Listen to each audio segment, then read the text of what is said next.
Prepárense para tener otro. Hola. Sí, 2, 3. Hola, sí, 2.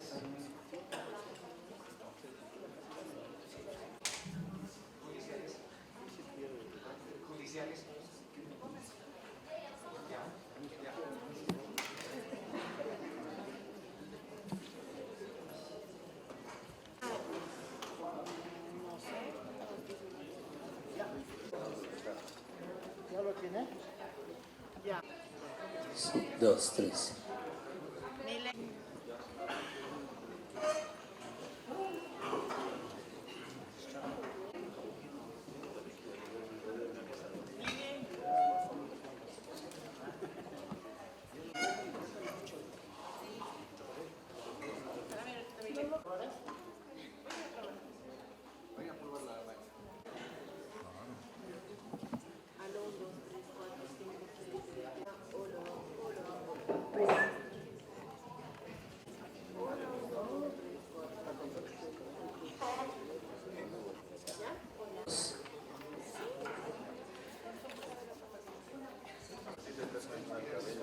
Está ingresando. Todas y todos, los veo con caras y convocado a esta conferencia de prensa para poder hablar fundamentalmente de lo que estoy viendo que en diferentes medios de comunicación se han estado manejando y algunos analistas y alguna gente preocupada aparentemente sobre la economía nacional, ¿no? Yo quiero empezar explicándoles lo que en términos generales estamos haciendo en el país para que quede claro, para luego entrar a temas específicos de la economía que yo veo que felizmente, y pese a todo y a todos, pese a todo y a todos, nos está yendo bien. Para fortuna de toda la población, que lo que está esperando es, pues, buenos resultados. Primero, mencionarles que este proceso de industrialización no es jalado de los pelos, no es algo que nosotros nos hayamos inventado, es una necesidad para el país. Es la parte que en los anteriores 14 años no se pudo completar del modelo económico, social, comunitario, productivo.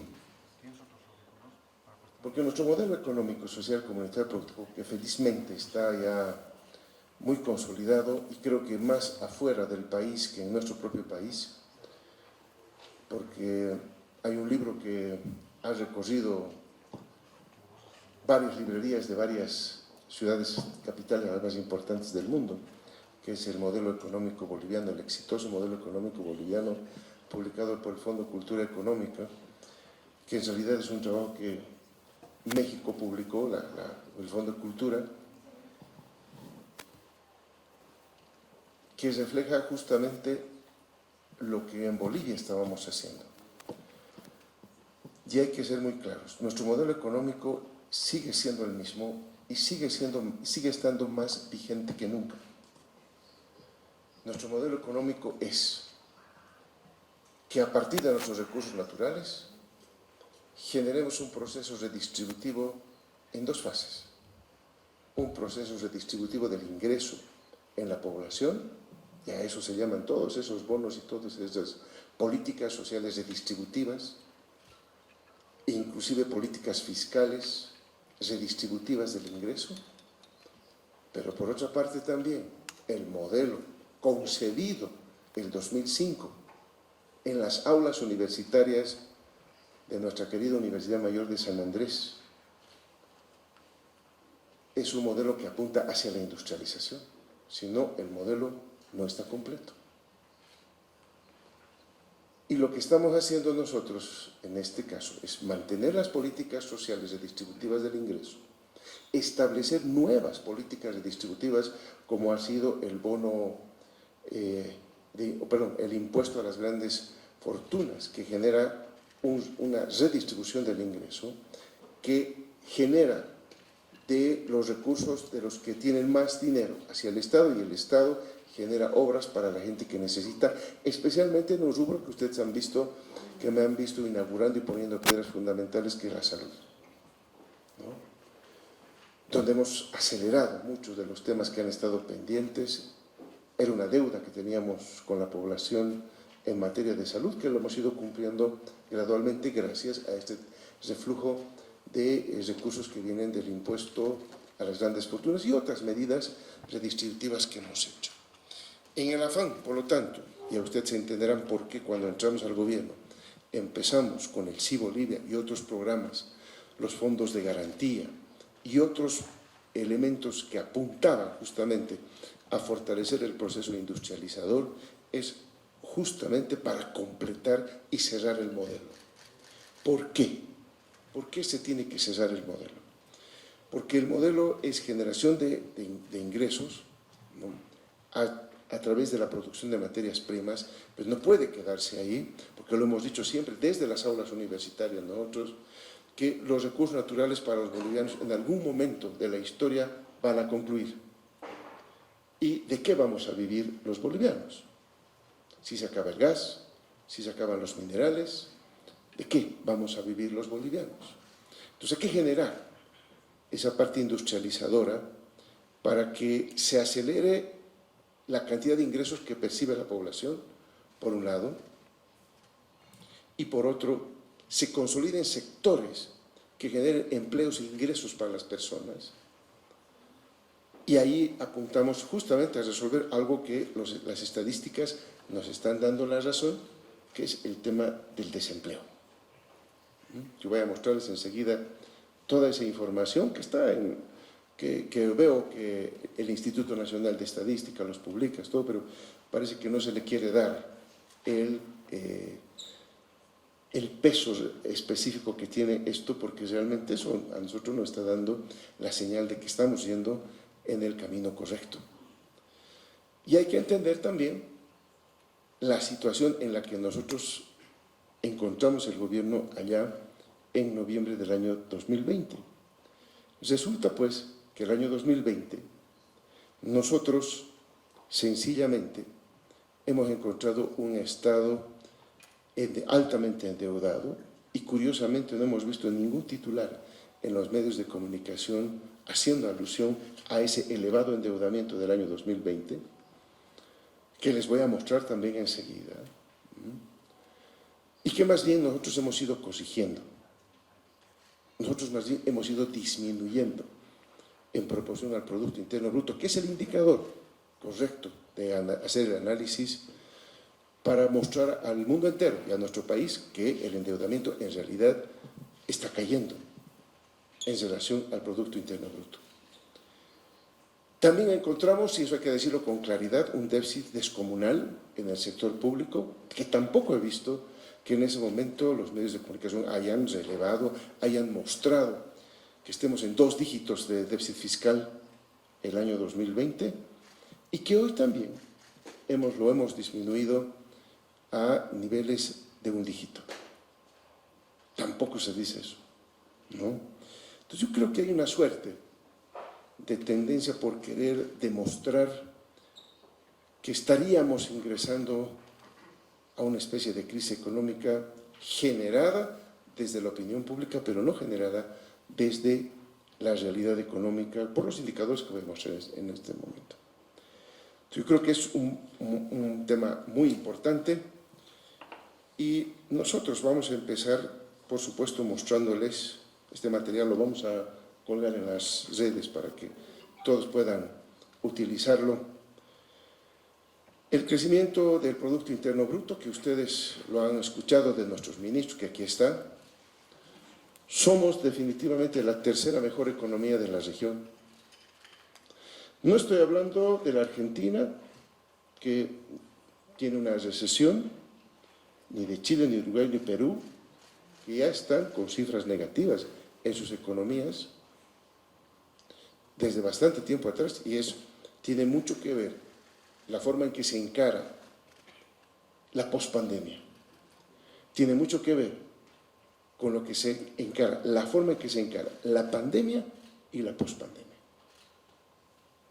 Porque la economía no es pues una ciencia, no es pues algo que se puede manejar en todos los ámbitos y en todos los momentos históricos.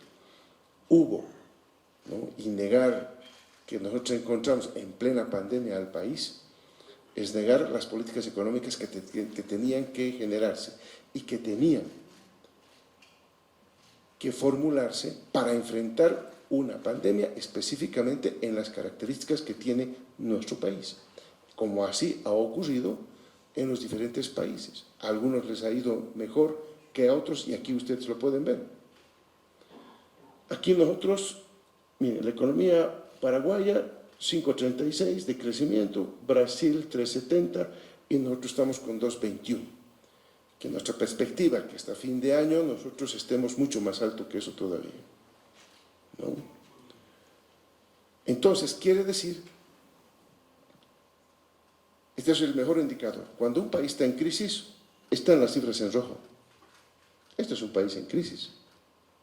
El caso de la Argentina, que todos lo conocemos, está aquí abajo, fíjense ustedes. Es un país en crisis. Pero Bolivia está entre los 3 primeros, en las 3 primeras mejores economías de la región. Y eso tiene que quedar claro. Este es un esfuerzo que estamos haciendo desde el gobierno nacional, ¿no? Que entendemos las razones políticas para tratar de desmerecer lo que se está haciendo desde el gobierno nacional desde un inicio para poder llegar a estos indicadores. Se ha tratado de minimizar en el tratamiento de la pandemia. Yo los veo a ustedes usando, ya no usando barbijo más bien, y me alegra eso, porque las primeras ruedas de prensa que hemos tenido aquí, todos estábamos con barbijo, ¿eh? Pero ya no, ya pasó eso. Y parecería ser que nos estamos olvidando de ese pequeño gran detalle que nos ha costado bastantes recursos. Lo que nadie se ha preguntado es cuánto hemos invertido nosotros en resolver el problema de la salud del pueblo boliviano. Porque no solamente que hemos generado las vacunas de las que todos los bolivianos se han beneficiado, sino también los medicamentos, las pruebas antígeno nasales gratuitas que hemos generado para detectar, para tratar y por lo tanto para salvar vidas.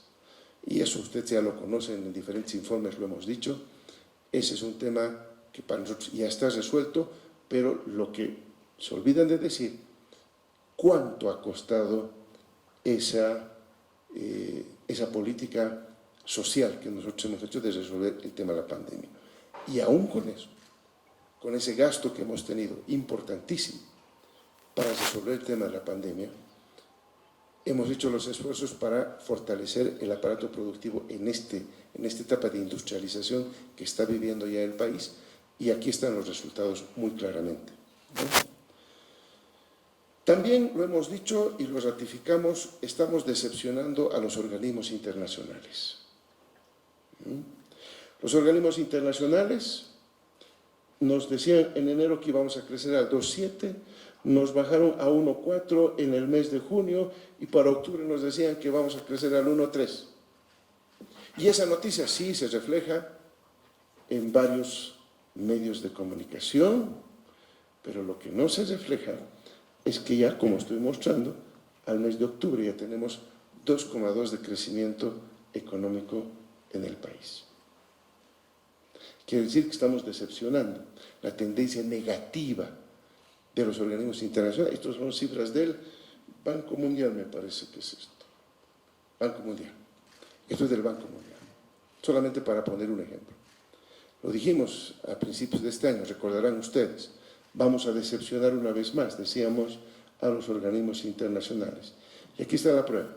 Ellos siempre tendiendo a mostrar que vamos a crecer menos y Bolivia siempre creciendo más de lo que dicen los organismos internacionales.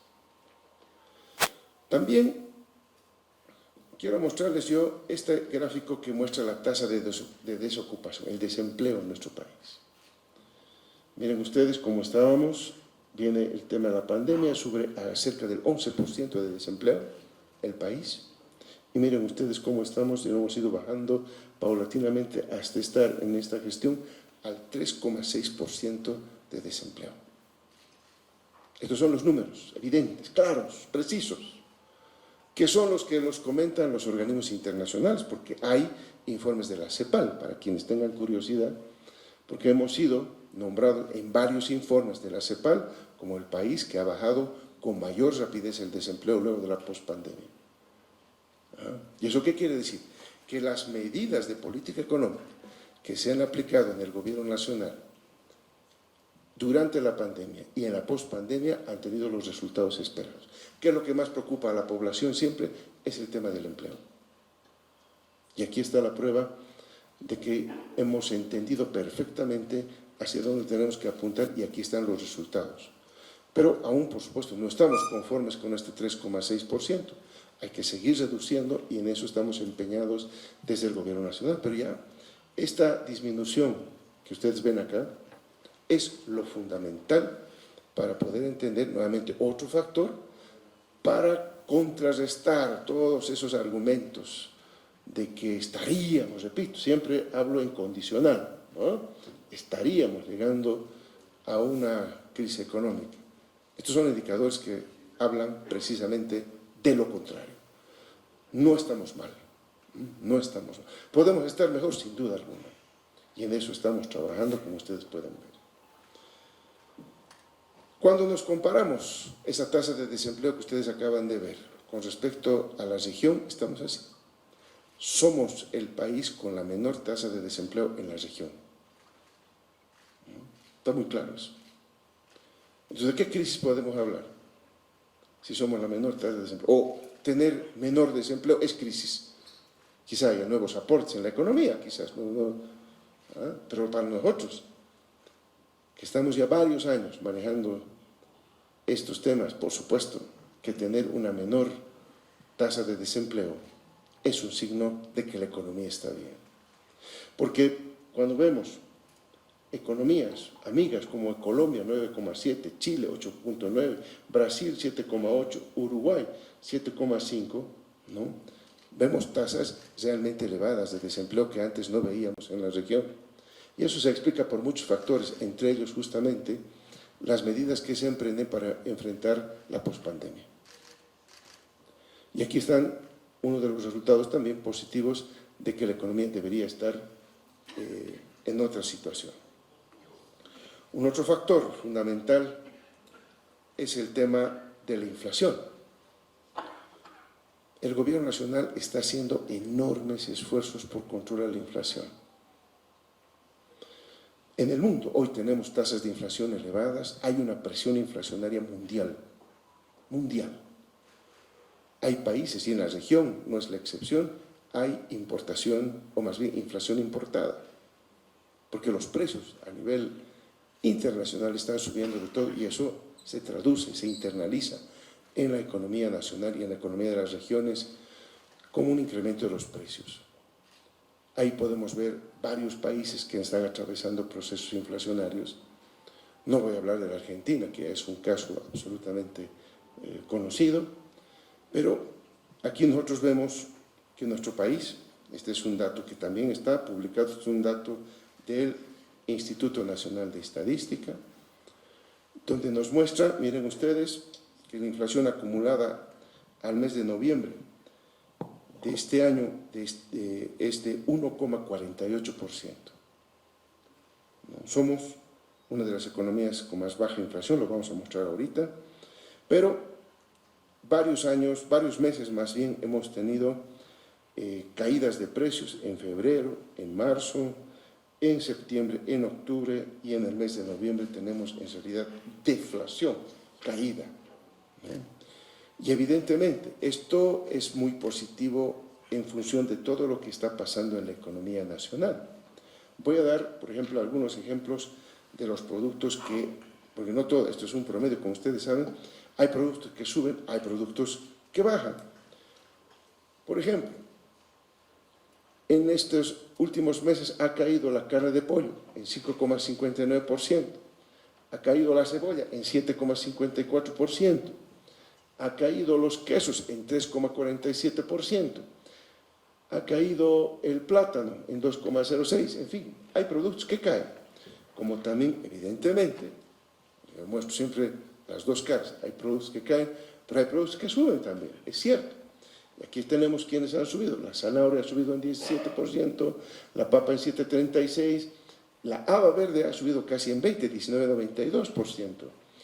El zapallo, ¿no?, en 22,5%, la abeja verde en 6,92% y la chocha en 46%. Estos son los productos que están subiendo, que también los tiene el Instituto Nacional de Estadística identificado producto por producto. La característica de estos productos que están subiendo, que además no están afectando el índice general, porque, repito, hay productos que suben, pero también hay productos que bajan. Es básicamente un tema que lo hemos visto todos, que es este cambio del ciclo agrícola que está habiendo por el retraso de las lluvias, o si ustedes quieren, la sequía. La sequía y el retraso de las lluvias ha cambiado el ciclo agropecuario y, por lo tanto, evidentemente, ¿no?, todos sabemos que cuando la producción agropecuaria, que depende del agua, de la lluvia fundamentalmente, ¿no?, estamos justamente tratando de cambiar con nuestros proyectos de riego y de presas que estamos construyendo allá donde son zonas productoras. Eso va a tener, por supuesto, y está teniendo gradualmente, y estamos inaugurando varias presas nuevas. Lo hemos hecho en Potosí, lo hemos hecho en Chuquisaca, y hay varias presas que en nuestra gestión se han hecho para poder garantizar la producción agropecuaria y, por lo tanto, contener. Uno de los temas, ¿no?, fundamentales de por qué la inflación está controlada en el país tiene que ver con todos los programas de inversión que hemos hecho en el sector agropecuario. En el sector agropecuario tenemos varios programas dirigidos a la producción de frutas, a la producción de hortalizas, a la producción de trigo, de maíz, en fin, de varios productos que son productos que van a garantizar el alimento en la población.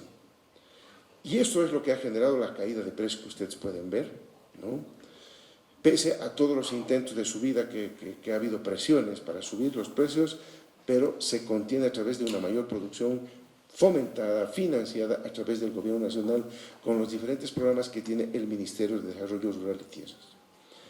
Estos efectos negativos, que son inevitables, lamentablemente, de algunos productos que las amas de casa enfrentan cuando van a los mercados, es básicamente este tema del cambio del ciclo agrícola que está habiendo por lo que está pasando en el planeta, la crisis climática, por lo que estamos atravesando con la sequía y, por supuesto, este tema del retraso de las lluvias que ha atrasado la siembra. Uno va a Santa Cruz en este momento y recién en Santa Cruz se está sembrando. Aspecto que en otros tiempos estábamos sembrando en octubre, en noviembre, estábamos sembrando. Pero el retraso de las lluvias provoca que la siembra recién se produzca, en el caso de Santa Cruz, para el mes de diciembre. Entonces estamos con la siembra retrasada y, por lo tanto, el ciclo agrícola no por sembrar más tarde va a salir más temprano el producto. Igualito vamos a tener que esperar y, por lo tanto, estos ciclos que también hemos conversado con los productores tienen que internalizarse ahora en este nuevo marco de manejar la agricultura con la crisis climática. Aún así, con todo ello, otro indicador sumamente positivo, por supuesto, para nosotros es la tasa de inflación. Hasta el mes de octubre éramos la tasa de inflación más baja de la región. Ahora vemos que una economía como Ecuador tiene 1,37% y nosotros tenemos 1,48%. Somos la segunda más baja inflación de la región al mes de noviembre.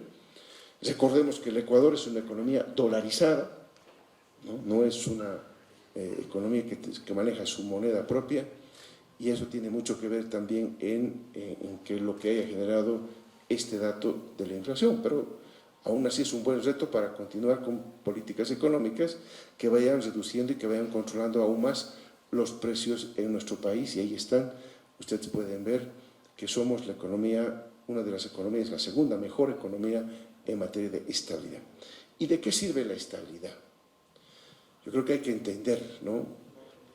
Uno de los factores más importantes para decir que una economía está en crisis es cuando hay inestabilidad de precios y de crecimiento. Todos los economistas sabemos que esos dos indicadores son los que nos pueden avisorar elementos de la crisis económica en un país. Y son los dos factores que en nuestro país no lo tenemos.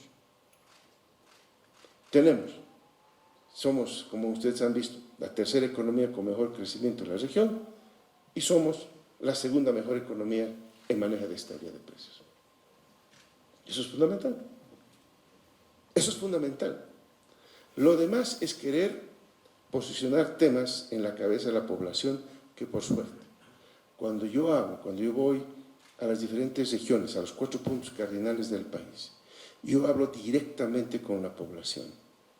Y la población entiende y sabe el trabajo que estamos haciendo y, lo más importante, los resultados que lo están sintiendo ellos en sus bolsillos, en sus municipios, con las obras que estamos llevando desde el gobierno nacional. Saben que somos un gobierno que está trabajando y que está mostrando resultados y, por lo tanto, ellos son los que se extrañan cuando escuchan hablar de esta supuesta crisis.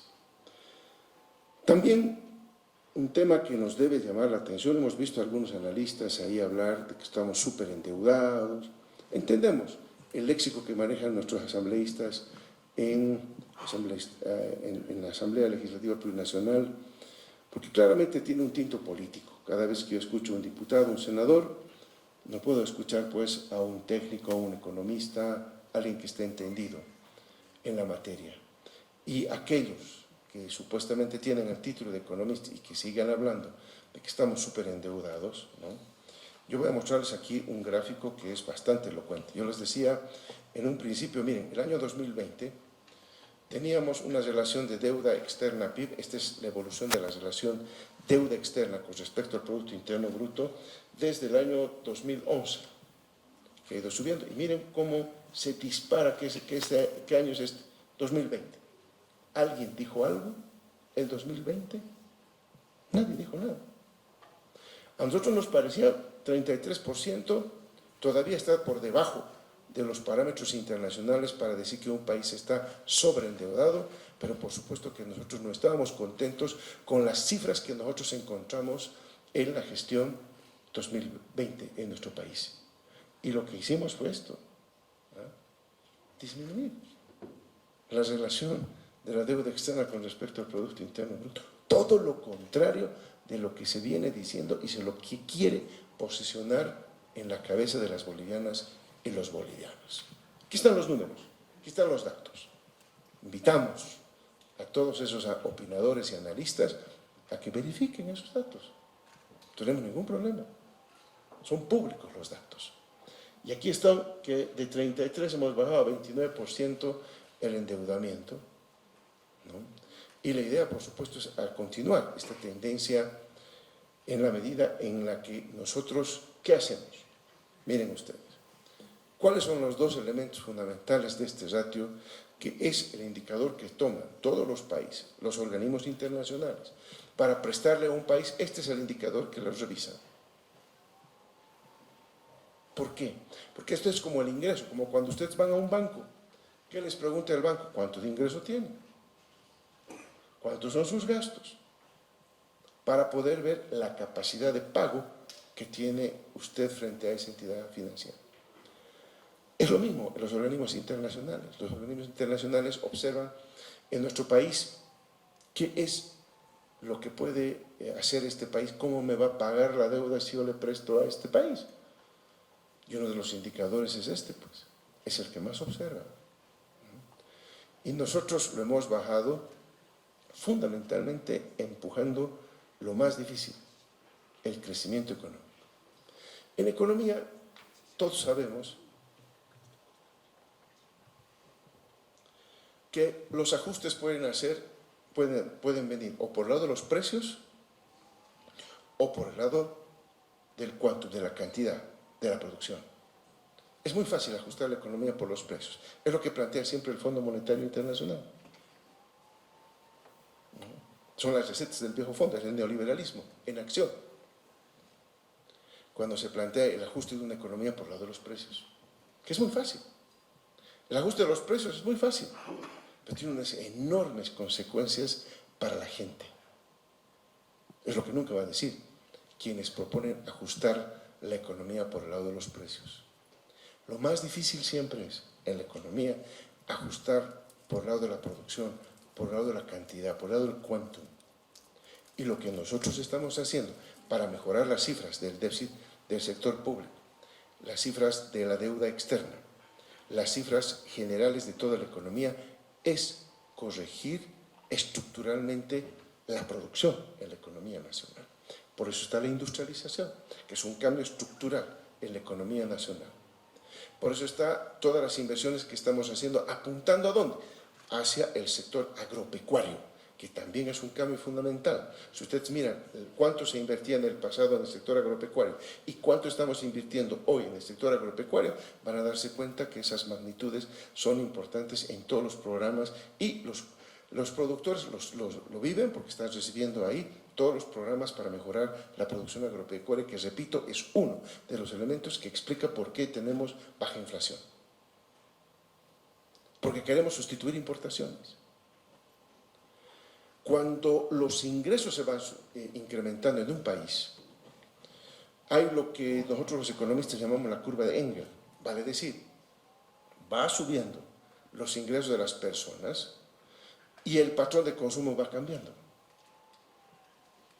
El ejemplo más sencillo que se tiene, que lo dicen siempre los profesores en la universidad, cuando dan un curso de microeconomía, es que en la medida que van subiendo los ingresos, al principio un ciudadano puede comer pan, pero en la medida que va subiendo sus ingresos, luego comer una empanada, luego comer una torta y luego así sucesivamente mejorando supuestamente su consumo, pero en realidad lo que implica es un mayor gasto en su consumo para satisfacer exactamente la misma necesidad. Y eso es lo que ocurre en nuestro país durante la primera época de nuestro modelo económico. Hemos subido los ingresos sustancialmente, ha habido gradualmente también un cambio en el patrón de consumo, pero ese incremento y un cambio gradual en el consumo se estaba representando también en una mayor importación. Mayor importación no solamente de electrodomésticos que nosotros no producimos. Ustedes han visto cómo ha ido agilizándose en todos estos años la importación de electrónicos y todo ello, que es parte de la mejora en la calidad de vida. Cuando un hogar que no tenía una lavadora, ahora tiene su lavadora eléctrica. Cuando una familia ya tiene su cocina, ya tiene su refrigerador, ya tiene sus electrodomésticos. Hay una mejora en la calidad de vida, en la función de los ingresos, pero también había ya paulatinamente, y estaba empezando lamentablemente a crecer en el país, una importación de alimentos, no solamente de productos intermedios, que era el grueso, insumos que compraba nuestra industria nacional, la agricultura, que es el 80-85% de la importación de esos insumos, sino que empezaba a haber un 15% de consumo de productos agropecuarios importados. Ahí apuntamos con todo esto. Resulta, por lo tanto, que lo que estamos haciendo es tendemos a reducir la importación. Estamos teniendo programas para mejorar, y aquí unos años vamos a tener resultados, porque así es la agricultura. Por ejemplo, en una masiva producción de manzana que estamos importando, de productos que estamos importando cuando nosotros podemos producirlos. Entonces, miren ustedes, hay un esfuerzo enorme que se está haciendo desde el gobierno nacional por cambiar la estructura económica, que es lo más difícil. Nosotros nos hemos puesto el trabajo de hacer lo más difícil, corregir la economía por el lado de la producción, no por el lado de los precios. Por eso es que cuando nosotros vemos, por ejemplo, el tema de los hidrocarburos, que ha sido también un tema que es importante tocarlo, miren ustedes la producción que teníamos de gas.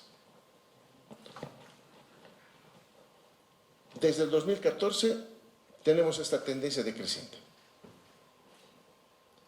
Esto ha sido, lo hemos dicho con claridad, porque no hubo la suficiente y la adecuada inversión en exploración en esta actividad. Los campos que se tenían ahí en producción, ¿no? Y dado también el incremento que ha habido también de los precios y la demanda internacional de nuestro gas, es lo que ha ido ocurriendo acá.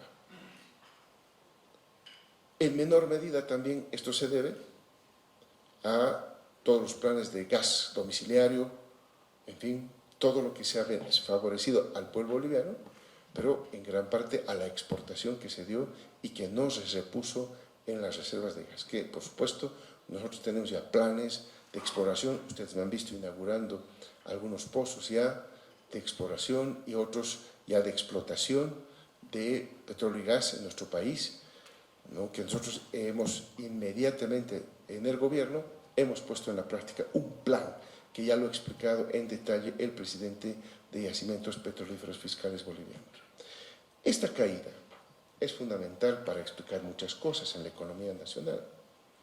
No tenemos los ingresos de antes y este sector va a tardar unos 5 años en recuperarse y volver a tener, porque no es que ya ha muerto el sector hidrocarburos, no señores. Por el contrario, estamos haciendo todos los esfuerzos porque volvamos a tener un motor de la economía boliviana. Y eso es otro elemento que es importante explicar a la ciudadanía de qué es lo que estamos haciendo nosotros en materia económica. Algo que teníamos antes y que no estaba bien era la dependencia de la economía básicamente en un solo producto, que era el gas. La economía estaba al son de las fluctuaciones del precio del petróleo y del WTI en ese momento, que era el referente fundamental para nuestra economía nacional. ¿Qué queremos hacer nosotros ahora? Diversificar la economía. Esa es la llamada economía de base ancha. No tener una economía que dependa de un producto, sino estamos desarrollando el tema agropecuario y además industrializando el sector agropecuario. Productos que teníamos antes, inclusive amazónicos, frutas amazónicas, productos tradicionales, frutas que teníamos nosotros en los valles, la chirimoya, la manzana, los duraznos, en fin, los queremos industrializar. Y estamos en ese proceso, son varias plantas ya que se están haciendo para la industrialización, para que de esta manera tengamos mayores ingresos, más fuentes de empleo, garanticemos mayor producción, porque si hay el proceso industrializado con miras también, inclusive con la exportación, vamos a necesitar mayor producción de materia prima. Entonces ahí está la concatenación de lo que estamos haciendo, que ya no solamente se dependa de uno, diversifiquemos la producción. Ahí viene otro tipo de recursos naturales industrializados como el litio, como las tierras raras, donde ya estamos empezando esa tarea. Nunca se había hablado, ustedes recordarán, en nuestro gobierno de tierras raras. Nosotros somos el primer gobierno que está empezando, ya tenemos una dirección en el Ministerio de Minería que está exclusivamente viendo el tema de tierras raras. Muchos de ustedes se preguntarán qué son estas tierras raras. Son minerales que se encuentran en poca cantidad, en yacimientos de poca cantidad, por eso se llaman raros en algunos casos, ¿no? Pero son materiales fundamentales para muchos productos tecnológicos que son de demanda internacional en este momento y que en Bolivia no habíamos aprovechado jamás habíamos aprovechado esto. Simplemente cuando nos referíamos a la minería, era la minería tradicional, los complejos de zinc, plomo, plata, alguna vez la industria aurífera o la producción aurífera, pero de tierras raras no se escuchaba decir hasta que nosotros hemos salido a, no solamente a decirlo, sino ya a tener trabajos de exploración de nuestros yacimientos de tierras raras en nuestro país. Diversificamos la economía. Ahí también está el tema del mutum. Hay que concluir eso que ha estado durante tantos años durmiendo, ese gigante que tenemos ahí. En fin, esa es la economía de base ancha. Por lo tanto, cuando nosotros buscamos eso, también queda claro que había un problema central que tenía la economía nacional. Y eso lo decimos con claridad. Lo hemos dicho en la campaña. No lo decimos ahora. Uno de los problemas centrales de la economía nacional es la dependencia de la importación de líquidos. Somos productores de gas. En un pozo gasífero encontramos una parte de petróleo, sin duda alguna. Quizás no es las cantidades importantes como para poder garantizar todo el consumo y por lo tanto el resto de los líquidos, estoy hablando de diésel y gasolina, se importa. hemos escuchado voces que nos decían, pues una vez, levanten la subvención. ¿Cuál es el efecto de levantar la subvención? El efecto fundamental es un efecto directo sobre el sector agropecuario, porque la siembra ahora se produce con tractor, fumigadores que trabajan con diésel, cosechadoras que trabajan con... todo es diésel en el campo. Por lo tanto, sube la materia prima y suben los alimentos. ¿A quiénes dan cuando suben los alimentos? A los más pobres, siempre a los más pobres. Eso nosotros lo hemos mencionado en varios artículos. Ya es un consenso entre los economistas de que cuando hay un proceso inflacionario en un país, cuando suben los precios, siempre los más afectados es la gente más humilde, la gente más pobre. Y eso es justamente lo que nosotros cuidamos, el bolsillo de los más pobres, de la gente más humilde. Y si nosotros levantáramos, por eso les decía en un principio, es muy fácil hacer el ajuste de la economía vía precios, es muy fácil. Pero no se mide las consecuencias de esas políticas. Y justamente aquel que se cree defender a los más pobres tiene en la subvención el mejor de las herramientas para proteger el bolsillo de este sector, que siempre es el más afectado. Entonces, nosotros estamos haciendo un esfuerzo enorme para poder garantizar esto, que los que más valoran es la gente más humilde. Cuando no sube el precio del pan, cuando no suben los precios de los alimentos, ahí es cuanto más se siente en los bolsillos de la clase más humilde, de los compañeros que están produciendo en el campo, que no tienen grandes extensiones de tierra, que ni siquiera tienen media hectárea para producir, tienen 300 metros, 200 metros cuadrados en el que produce, y con esa producción de esa pequeña parcelita tiene que vivir. ¿Y cómo vive? No solamente vive de su producción, también va a hacer el intercambio a los mercados. Y cuando va a vender su producto, y cuando va a comprar fideo, aceite, otros que no produce este compañero en el campo, ahí se enfrentaría a incrementos de precio que su bolsillo no podría pagar. A esa gente estamos yendo a proteger. Pero nosotros hemos tomado la decisión, nuevamente, lo más difícil. Fácil es ajustar por el lado de los precios. Lo difícil es, repito, hacer por el lado de la producción. Y nosotros lo que estamos haciendo es que hemos dicho, vamos a resolver el problema, el hueco que genera en el sector fiscal la subvención de los carburantes, no vía incremento de precios, sino vía incremento de producción, que nosotros tengamos la capacidad de producir nuestro propio diésel y nuestros propios carburantes, si vale el término, que en realidad ya dejarían de ser carburantes para convertirse en biocombustibles. Y a eso estamos apuntando. Lamentablemente, hemos tenido algunos retrasos en nuestra planta, la primera que íbamos a inaugurar para este fin de año en Santa Cruz, pero en un par de meses ya vamos a tener la primera planta de biodiesel en Santa Cruz operando. Y a mediados de este año, en la ciudad del Alto, también vamos a tener la segunda planta de biodiesel trabajando y produciendo en la ciudad del Alto. Y se viene la planta más grande, la planta HBO, que tiene una tecnología más moderna, que va a reciclar aceites, que va a reciclar grasas animales, que va a generar el combustible a partir de los desechos que hoy hacemos. Y también, evidentemente, de otras fuentes de aceite, porque aquí la clave para poder producir ese diésel que necesita el sector agropecuario, el transporte, es un diésel que va a venir de una producción agropecuaria. Y aquí vienen ustedes la estrategia del gobierno. ¿Cómo queremos apuntar nosotros a resolver el problema del diésel? No importando más, no subiendo los precios y seguir dependiendo de las importaciones, porque es una solución de corto plazo, que no resuelve nuevamente el problema estructural de la economía boliviana, que es que no tenemos en el país al menos al momento, la capacidad de producción de líquidos, de petróleo. No tenemos. En los años 70 se creyó que Bolivia era petrolera, pero no, habíamos sido gasíferos. Y por lo tanto, lo que nosotros estamos haciendo es a transformar la matriz de la producción de ese energético en nuestro país.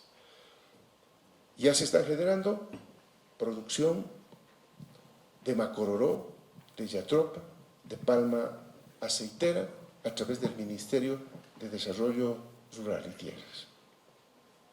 Varios productores ya están con los plantines, ya están en plena siembra de estos plantines para que en su momento, cuando tengamos la planta de HBO, ya vamos a tener la materia prima para la producción de esto.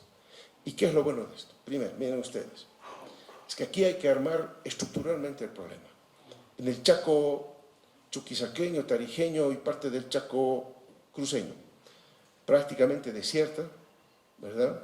Y la yatropa, que es materia prima para el aceite que nosotros vamos a utilizar en esta HBO, es su mejor hábitat de producción. ¿Qué tenemos que hacer? Vamos a reforestar toda esa parte del Chaco boliviano. Vamos a hacer tierras que en el pasado no eran útiles, las vamos a producir ahí la materia prima con la yatropa. En todo, desde el trópico de Cochabamba hacia arriba, hacia el norte paceño, al norte boliviano más bien, es óptimo para la producción de palma aceitera, que tenemos en realidad. Si ustedes recorren el país van a ver que en diferentes lugares así está, ahí tenemos la palma aceitera que nunca se le da el uso adecuado. Nosotros vamos a fomentar no solamente la recolección de la producción de esa palma aceitera, sino también vamos a fomentar su producción.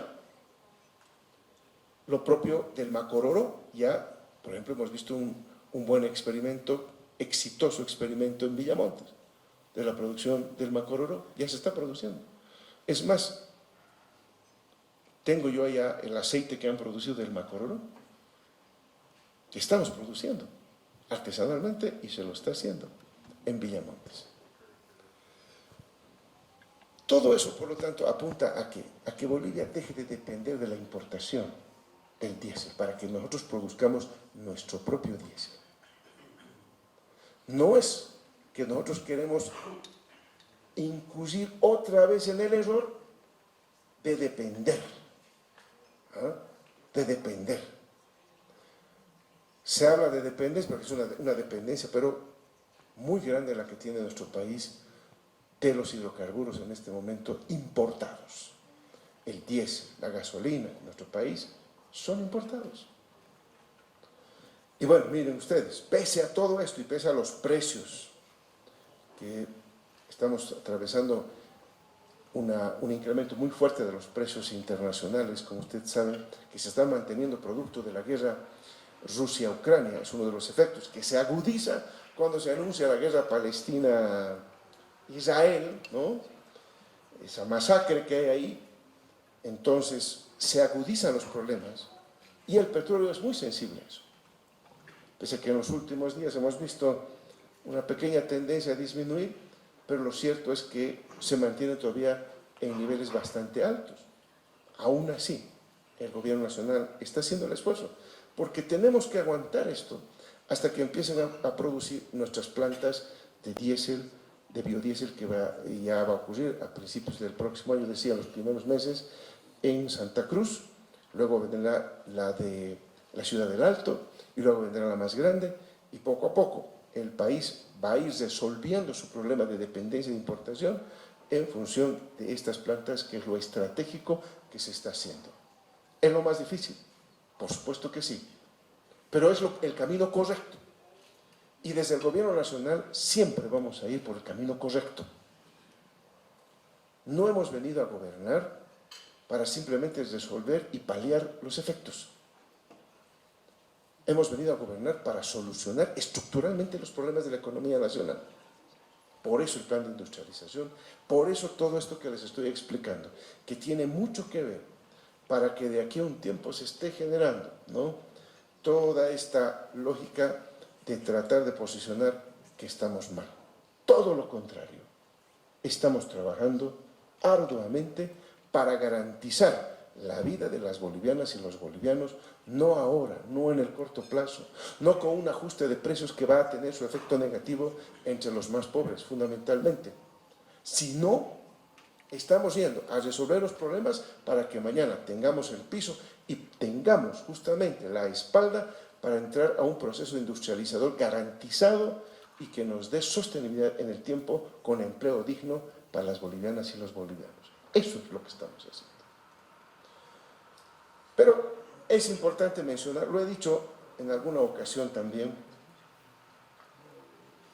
este tema del supuesto desabastecimiento, que luego cuando se instruye el control estricto de los despachos, hemos encontrado muchas sorpresas que ustedes han reflejado en varios medios de comunicación, de los desvíos que hay de los cisternas, los casos cisternas, de las propias estaciones de servicio. Hemos encontrado cisternas con toda que partían de los centros de abastecimiento de YPFB absolutamente llenos y que llegaban con la mitad de los tanques ahí a las gasolineras, sin los precintos de seguridad y otros. Hemos encontrado barriles de petróleo ahí ocultos por todo lado. En fin, ustedes han reflejado ese tipo de situaciones. Pero aún así, el Gobierno Nacional ha hecho los esfuerzos, miren ustedes, para abastecer. Aquí tenemos en la línea azul, es lo que despachamos el 2021 en los meses de septiembre, octubre y noviembre. La línea, la barra naranja que ustedes ven acá, es lo que se despachaba en 2022. Y la línea ploma que ustedes ven aquí, la barra ploma, es lo que hemos despachado en 2023. Y como ustedes fácilmente pueden ver, nosotros hemos despachado para el consumo de la población cada vez más combustible, más diésel, más gasolina, y veíamos extrañamente esas colas que ustedes han reflejado en sus medios de comunicación. Aquí hay algo más que un simple problema de abastecimiento o de desabastecimiento, como quieran verlo. Aquí ha habido una clara intención de mostrar que no estábamos generando las condiciones para que tengamos una economía normal con el abastecimiento, y ahí está. Los datos son muy claros. El año 2023 ha sido el año en que más hemos llevado combustible a las gasolineras para su suministro. Pero evidentemente, justo casualmente este año, hemos visto también las largas colas que han sido reflejadas. Entonces, algo está pasando, pues. Algo está pasando.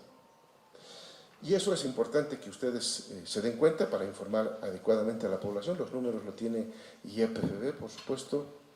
Lo hemos dado también nosotros en varias ocasiones, en algunas entregas de obras hemos mostrado las cifras estas, que son elocuentes para tranquilizar a la población, porque lo que se intenta claramente es generar una situación en la que la gente piense, ¿no?, que estamos mal en la economía nacional.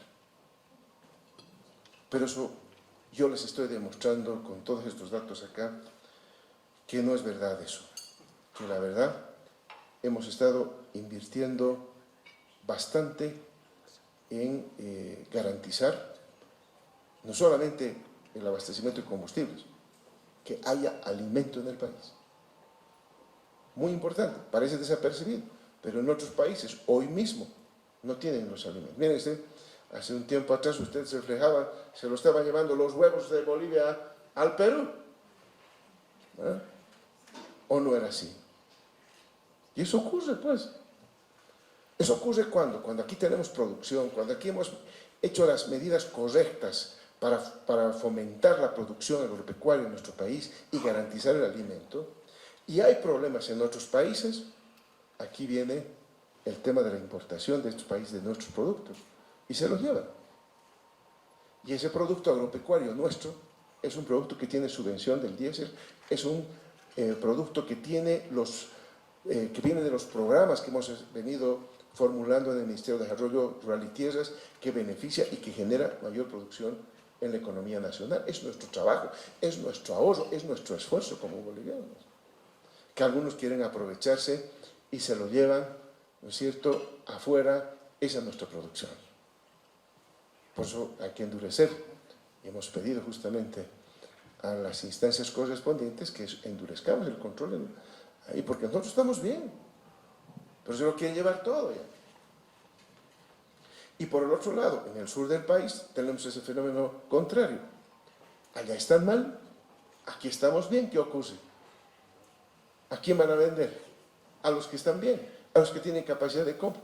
Y ahí está también el contrabando que quería entrarse al país desde la Argentina. ¿Por qué? Porque allá la gente no tiene ingresos, la inflación, en fin, todo lo que ustedes conocen, no hay capacidad de compra, pero aquí en Bolivia sí teníamos capacidad de compra y vienen aquí los productos. Entonces, tenemos que cuidar nuestra economía.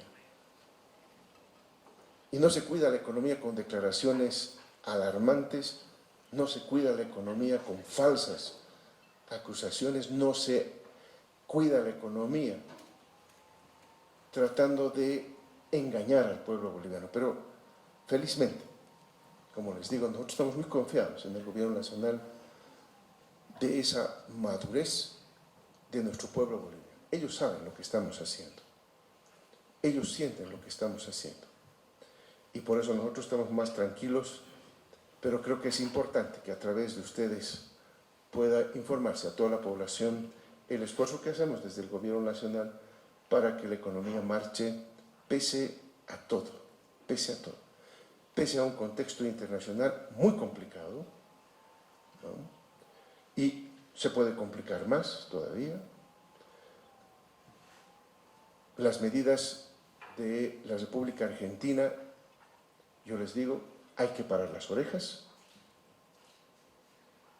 No es lo que uno hubiera esperado que se haga, porque el discurso de la campaña era uno, ahora se están tomando otras medidas adicionales a las que se había mencionado, que no solamente pueden afectar a nuestro país, pueden afectar a todos los vecinos de la Argentina. Puede estar afectando a Chile, puede estar afectando a Paraguay, puede estar afectando al propio Uruguay. Y por supuesto, nosotros no vamos a estar exentos, somos países vecinos. Y hay que estar atentos de lo que pueda estar ocurriendo para tomar cualquier medida que sea necesaria para defendernos, para defender nuestra economía, ¿no?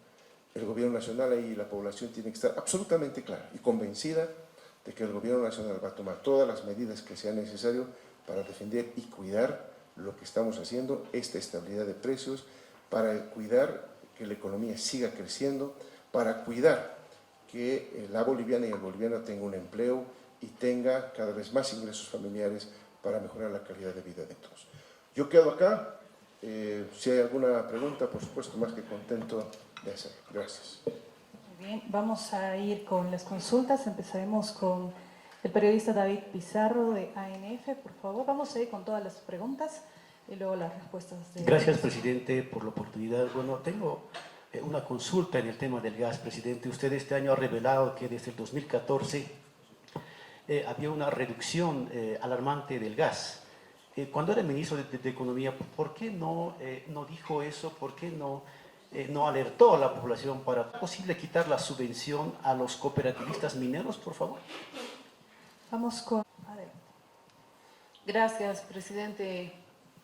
Los planes a mediano plazo para resolver este tema de productos en la exportación, que es donde más se tiene que incidir para... Hernández, periodista de Radio Herbol. Presidente, prórroga que han hecho el Tribunal Constitucional Plurinacional con esta determinación. Mucho se ha hablado, pero ¿qué pasa también con ese mandato que era de 6 años? Se argumenta de que va a altos juzgados, de que pueda afectar a la población. Sin embargo, se acepta eso, por favor. Muchas gracias. El litio y otro también que tiene que ver que mañana se va a inaugurar la planta de litio, presidente. Gracias. Periodista Hans Franco. Lamentablemente el tiempo... Miren, me gustaría que los entrevisten a los ministros del área de hidrocarburos del pasado, como yo he sido el que más he estado haciéndoles notar el descenso de la producción que había desde el 2014. Lamentablemente nunca tuve eco en los ministros. Yo alertaba, por supuesto, y cuando yo presentaba las cifras del presupuesto al entonces presidente Evo, veía la parte de producción, porque yo hacía una exposición de todo el presupuesto, ¿no es cierto? Y en el presupuesto, ustedes han visto, el ministro de Economía hace exactamente lo propio ahora. Uno de los principales elementos de ingresos para las gobernaciones, para los municipios, para todos, es el tema de hidrocarburos. Y veíamos cómo el tema de la producción caía. O sea que no se me venga a decir que yo no alerté. Yo estaba preocupado por este tema, ¿no es cierto? Y nosotros hemos sido los que hemos alertado no solamente en las exposiciones al presidente en su momento con el tema del presupuesto, sino fundamentalmente a los propios ministros cabezas de sector. No se olviden que había el grupo, el gabinete económico, que lo manejaba el ministro de Economía, pero a ese gabinete económico, por ejemplo, en los últimos años que yo he estado de ministro, nunca venía el ministro de Hidrocarburos. Nunca venía. Porque sabía que la preocupación mayúscula que tenía era esta. No venía la ministra de Producción, de Desarrollo Productivo, lo que sería ahora. No venían los ministros, no venían los ministros a ese gabinete económico al que yo reclamaba siempre, ¿no? Y este es un tema que nos ha preocupado, no ahora, hace mucho tiempo atrás. Porque, ¿qué creen ustedes que reclamaban las universidades, los municipios y las gobernaciones cada año al ministro de Economía de ese? ¿Qué reclamaba? IDH. ¿Y el IDH de dónde proviene? Del gas.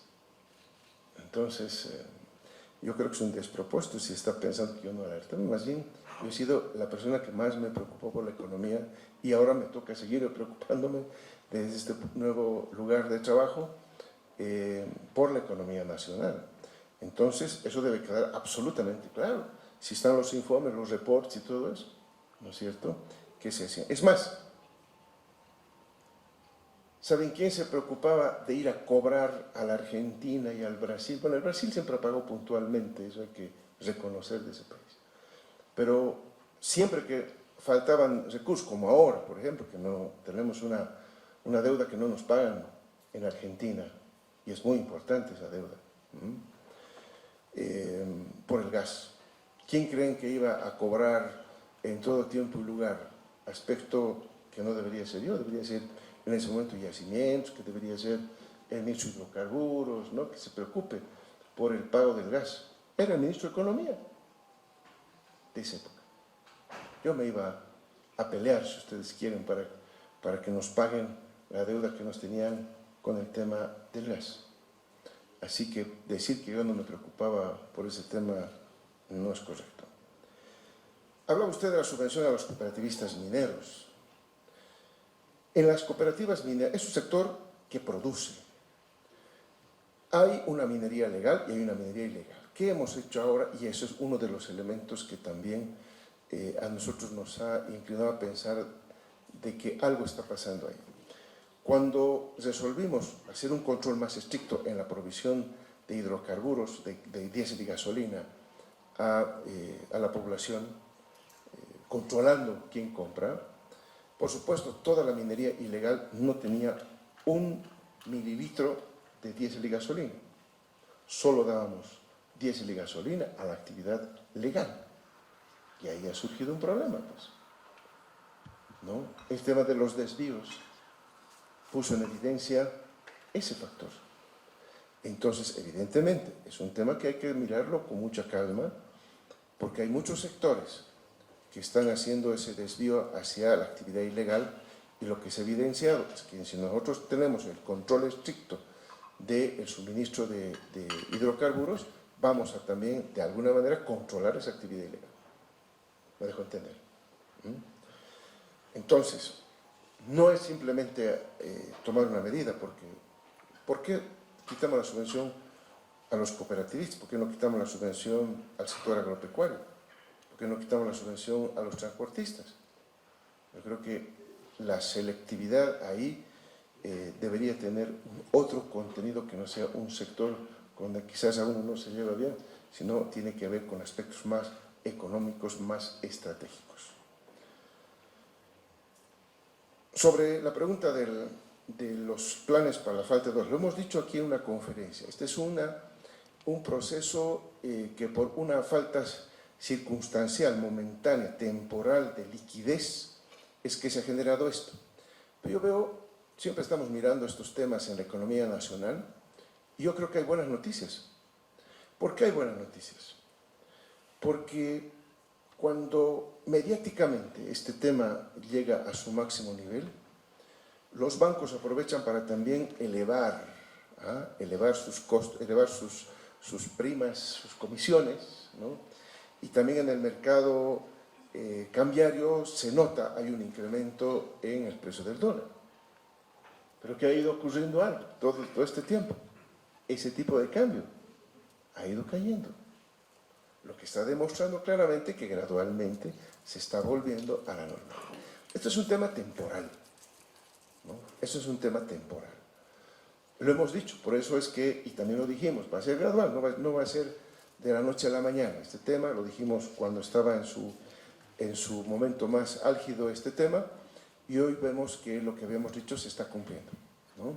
Hay una disminución de ese tipo de cambio, ustedes pueden verificarlo, ¿no? Los bancos evidentemente siempre van a querer cobrar una comisión, eso también se está regulando a través de ASFI, que no haya cobros excesivos, y por el otro lado también vamos viendo que en la economía va circulando más el dólar, y eso, más bien, eso a mí particularmente me preocupa, que circule el dólar, ¿no? Nosotros deberíamos estar ya en la lógica de la bolivianización, que es lo que necesita el país. Yo lamento que haya gente todavía que confíe en el dólar norteamericano, porque, como lo he dicho y lo vuelvo a decir, para que no digan que nosotros no advertimos en su momento, en algún momento esa moneda extranjera va a dejar de tener el peso que tiene hoy. Y gradualmente eso está ocurriendo. Así que es mejor mantener en moneda nacional, que es la única garantía que tenemos, porque eso está garantizado en nuestra moneda, y no por solo el Banco Central, sino una moneda está garantizada por la economía nacional, que como estamos viendo, aquí no hay ninguna crisis económica, aquí estamos creciendo con baja inflación, con desempleo, con redistribución del ingreso, con industrialización, con inversión pública, ¿no? Somos los más conscientes del tema de la inversión pública. Nosotros cuando hemos formulado el modelo económico, hemos dicho fundamentalmente eso, que el principal instrumento del modelo económico, social, comunitario y productivo es la inversión pública. Lo hemos dicho. Y eso, por eso era el debate el año 2006, 2007, con los economistas neoliberales de ese momento, que claramente para el neoliberalismo no debería existir inversión pública. Nosotros hemos sido los que hemos claramente instrumentalizado la inversión pública, no otros. ¿Desde cuándo se empieza a hablar de la inversión pública si no es desde cuando yo era ministro de Economía, desde el 2006? ¿Quién hablaba de inversión pública? ¿A quién le interesaba la inversión pública? Sino a partir de la implementación de nuestro modelo económico, social, comunitario y productivo. Entramos a los temas políticos que ustedes han planteado, ¿no? El tema este del Tribunal Constitucional, nosotros lo hemos dicho siempre. ¿De quién es la responsabilidad de la elección de los magistrados y todo el órgano legislativo? O perdón, del órgano judicial. ¿Es responsabilidad del gobierno nacional? Pregunto. ¿Es nuestra responsabilidad? No. La Constitución Política del Estado establece claramente que es un tema del órgano legislativo. Ellos son los que en realidad han generado todo este problema, no nosotros como gobierno nacional, ni nuestra bancada. Miren ustedes, ¿dónde empieza todo esto? Porque hay que ir al génesis de esto. Yo estaba viendo, siguiendo por los medios de comunicación, el debate que se estaba dando ahí. Se llevó adelante reuniones para determinar la convocatoria, y allá se aprueba una convocatoria que es el génesis. Hay que recordarlo. ¿Quién ha hecho la convocatoria? Pues, porque hay una cláusula que ha generado todo este problema, ¿no? Que es la cláusula ahí en la convocatoria de la prohibición de la, no sé si es repostulación, pero era la postulación de los actuales magistrados al órgano judicial. Y eso empezó ahí a generar los problemas. En este momento nosotros ya deberíamos estar pues con los resultados de las elecciones del órgano judicial, que, repito una vez más, en nuestro criterio lo hemos dicho en varias oportunidades, si la población está creyendo que la elección de los magistrados y todo del órgano judicial va a resolver el problema de la justicia en nuestro país, se equivoca. Yo cuando hablo con las diferentes organizaciones sociales, nuestro criterio es muy claro ahí, ¿no es cierto? Nuestro criterio es que no se resuelve con las elecciones judiciales el problema de la justicia, ¿no? Pueden cambiar ahí quienes sean, mañana votación, elección, cualquiera puede entrar ahí, igualito no va a resolver el problema. Y la gente no le interesa, no está pensando quiénes son los magistrados. La gente está pensando, tengo un proceso aquí que está durando 10, 15, 20 años, estoy en juicio en 15, eso quiere resolver la gente. Y además quiere que haya un fallo enmarcado en la justicia, que quienes tienen la razón se lleven el veredicto, la sentencia a su favor, y quienes no tengan, no se lleven, pero eso es lo que no ocurre en nuestra justicia, ese es el verdadero problema, ¿no? Y este tema, en realidad este empantanamiento que ha habido ahí en la Asamblea para la elección, corresponde pues a quienes hoy tienen representación allá en la Asamblea Legislativa, ¿no? Nosotros muy claramente hemos dicho siempre, el camino constitucional para eso son las elecciones judiciales. La Constitución no establece otro mecanismo para el tema de la renovación de autoridades en el órgano judicial, no establece otro mecanismo, ¿no? Entonces, para nosotros, este tema lo teníamos claro hace rato y está nuevamente donde debería estar, ¿no? Han tratado de decir que nosotros somos los responsables, imagínense ustedes. ¿Qué responsabilidad tenemos como gobierno nacional de que no haya elecciones judiciales? ¿Quiénes han estado manejando en las diferentes comisiones, que son las comisiones mixtas que se han hecho para aprobar el texto de la convocatoria? ¿Quiénes son los que al final han aprobado eso?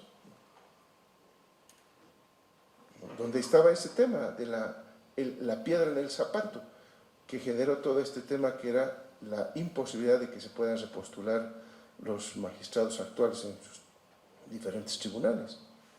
Ese fue el problema. Entonces, nosotros entendemos, por ese lado, que no pueden responsabilizar al gobierno nacional de eso. Políticamente todo quiere echarnos a nosotros, es una costumbre ya de todo es culpa del gobierno, y lo que revela claramente el afán de desgaste que quieren tener al gobierno nacional, con inventos de crisis, con inventos de que nosotros somos los responsables de aquí y allá, cuando son otros los que están operando ahí en el órgano judicial. Y lo hemos dicho con claridad, nosotros no estamos de acuerdo que ahí se estén haciendo acuerdos que va a derivar simplemente en otro tipo de ternas que se eleven ahí, ¿no? Nosotros no estamos de acuerdo en ese tipo de soluciones, pero evidentemente hay que seguir lo que dice la Constitución Política del Estado. A nosotros nos preocupa esto, lo que le afecta al pueblo boliviano, que esté 10, 15, 20 años en un juicio, y que además de seguir 10, 15, 20 años en un juicio, al final salga un fallo que no esté enmarcado en la justicia, en la norma, en las leyes. Eso es lo que nos preocupa a nosotros, ¿no? Sobre el tema de la industrialización, bueno, tenemos varios proyectos, son 150 plantas más o menos, y ya estamos, hemos inaugurado una ya, que es la planta de NPK, que es una importantísima planta, porque estábamos importando fertilizantes cuando Bolivia tenía toda la materia prima para hacerlo. Hoy estamos produciendo y estamos reduciendo importaciones de fertilizantes. Estamos avanzando en varias plantas que apuntan a eso, a sustituir importaciones, pero también estamos apuntando a industrializar varios productos para que puedan llegar a diferentes regiones del propio país. Por ejemplo, plantas de frutas amazónicas. Aquí en La Paz, en el sector altiplánico, no se conoce mucho esas frutas amazónicas, que son de extremada calidad y muy nutritivas, que deberían llegar a cada mesa. Traer en este momento el azaí desde Pando, desde el Beni, simplemente no va a llegar en buen estado. Así que si lo industrializamos ya va a poder llegar el azaí, ya va a poder llegar el majo, ya va a poder llegar el copoazú, en fin, tantas que de manera industrializada ya puede llegar a la mesa y servir para una mejor calidad de nutrición. Pero también estamos haciendo plantas para mejorar y aumentar el consumo de carne de pescado en el país. Tenemos dos plantas, una que estamos haciendo en el lago Titicaca, que ya está en construcción, y la otra en Gibraltar, que también está en construcción, porque tenemos que aumentar la producción de carne de pescado, y estamos haciendo planes en varios lugares, porque es muy importante, especialmente en los niños hasta los 2 años, del consumo de la carne de pescado. Es muy importante eso, para la nutrición, para que tengamos cada vez niños con mayor capacidad intelectual, psicomotriz, en fin, es importante darnos cuenta de que hay que aumentar el consumo de la carne de pescado. Estamos haciendo ese tipo de plantas. En fin, tenemos planes de industrialización para sustituir las importaciones. Yo ya les he comentado en la anterior oportunidad que lo que peor que hacemos en nuestro país es enfrentarnos a todos los productos que pudiéramos nosotros producir y que son de consumo y son importados. El tema del litio es muy importante, es uno de los principales pilares también de esta diversificación, de esta base ancha de la economía, no solamente gas, queremos litio, queremos agropecuaria, queremos industria, queremos turismo, queremos que la economía nacional tenga realmente una economía diversificada. A eso, repito, llamamos la base ancha. Y el litio es uno de ellos, es toda una industria que va a ser, son 42 industrias que van a derivarse del litio. Y ya empezamos con estas 14.000 toneladas de litio, de producción de litio a nivel batería, ¿no? Es muy importante. Mañana también vamos a estar inaugurando, lo mencionaba el periodista que me preguntó, la planta de Yipi, ya es nuestra propia planta hecha con ILB. ILB ya empieza a producir litio, vamos a empezar todavía con la producción de litio grado técnico y en un par de meses ya vamos a estar produciendo litio grado batería. Eso es muy importante, ya vamos a poder exportar el litio, ¿no? Grado batería, y esto es muy importante para consolidar los planes que tenemos con el litio. Nosotros queremos apurar, acelerar, pero también sabemos que tenemos que ir con mucho cuidado porque no podemos ir con pasos en falso en esta industrialización. No queremos que mañana haya problemas o haya falsas expectativas que se hayan generado. Queremos ir apuntando directamente a la industrialización, pero con mucha seguridad, porque los resultados tenemos que tenerlos a la brevedad posible. Y cuando hablamos de la brevedad posible, no se olviden que estamos recién empezando esta industria que va a tener derivados, ¿no? Que vamos a poder tener muchos subproductos, que nosotros queremos aprovecharlos también en Bolivia. Y ahí está también esta suerte de 42 plantas que van a derivar del litio y que van a servir de insumos para la producción de las baterías de litio que podemos producir en nuestro país. Estas últimas 2 preguntas, hemos visto las encuestas, hemos visto que claramente el compañero Evo se ha convertido en nuestro principal opositor, así lo identifica la población. Nosotros lamentamos que haya pasado eso.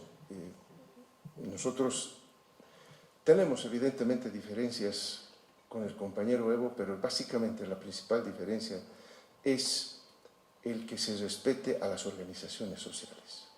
Esa es nuestra principal diferencia. Nosotros no pensamos que haya dueños del instrumento político.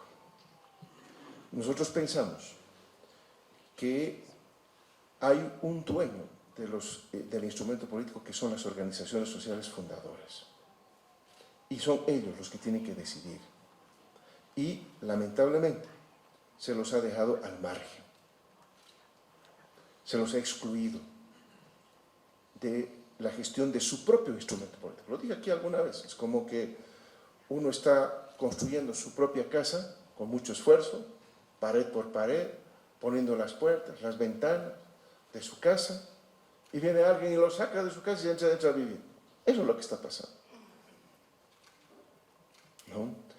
No es correcto que no se respeten nuestras organizaciones sociales. Los fundadores del MAS y PSP, el ASESUD-CB, son la Confederación de Interculturales, son las hermanas Bartolines, fundamentalmente. Y luego ha habido evidentemente una ampliación hacia otro tipo de organizaciones sociales, pero los fundadores son ellos, los dueños del instrumento son ellos. No hay quien quiera o que debiera apropiarse de un instrumento político, que es del pueblo boliviano, a la cabeza de las organizaciones fundadoras de ese instrumento político. Ellas tuvieron la voluntad, la decisión política de hacer, se llevó un congreso de tierra, territorio e instrumento político. Ahí se funda, bajo la presencia de estas organizaciones sociales. Y no es correcto que hoy no se las tome en cuenta. No es correcto que se las excluya de su propio instrumento político. Esa es nuestra principal diferencia. Pero por lo tanto, si nosotros no estamos en carrera electoral, lamentamos que haya incumplido su palabra el compañero Evo de no hablar esto, porque así lo habíamos decidido en una reunión que tuvimos en Sacaba, donde estaban las organizaciones sociales. Estaba en ese momento el presidente del Senado, Andrónico, en ese momento, Freddy Mamani, en ese momento presidente de la Cámara de Diputados, estaba la Dirección Nacional del Instrumento Político, y estaban varios ministros de Estado, donde decidimos ahí que no íbamos a tocar el tema de las candidaturas, sino hasta el año 2024. Y ustedes han visto, el Gobierno Nacional ni nadie ha empezado a hablar de candidaturas. Nosotros hemos cumplido con las organizaciones sociales. La palabra empeñada con las organizaciones sociales la estamos cumpliendo y la vamos a cumplir. Pero, lamentablemente, hay afanes personales han hecho que de pronto el año pasado ya estábamos enfrentando candidaturas hacia el 2025, que desde nuestro punto de vista falta todavía pues tiempo para el 2025. Hay mucho por hacer, hay muchos temas que ustedes mismos lo están viendo, económicos, sociales, jurídicos, que la población está esperando respuestas, esperando resultados. Entonces yo creo que deberíamos todos estar apuntando a resolver esos temas, no con fines de ninguna naturaleza proselitistas. Aquí lo que interesa es servir a las bolivianas, a los bolivianos. Muchísimas gracias.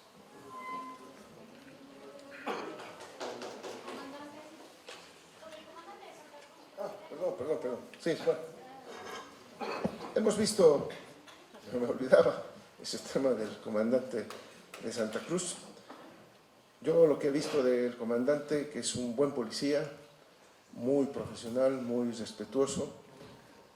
Bueno, desconozco las circunstancias en lo que ha ocurrido esas fotografías que se han tomado, que hemos podido apreciar, pero entiendo también que el comandante ha pedido disculpas a la población, que creo que lo que corresponde. Siempre hay exabruptos, ¿no?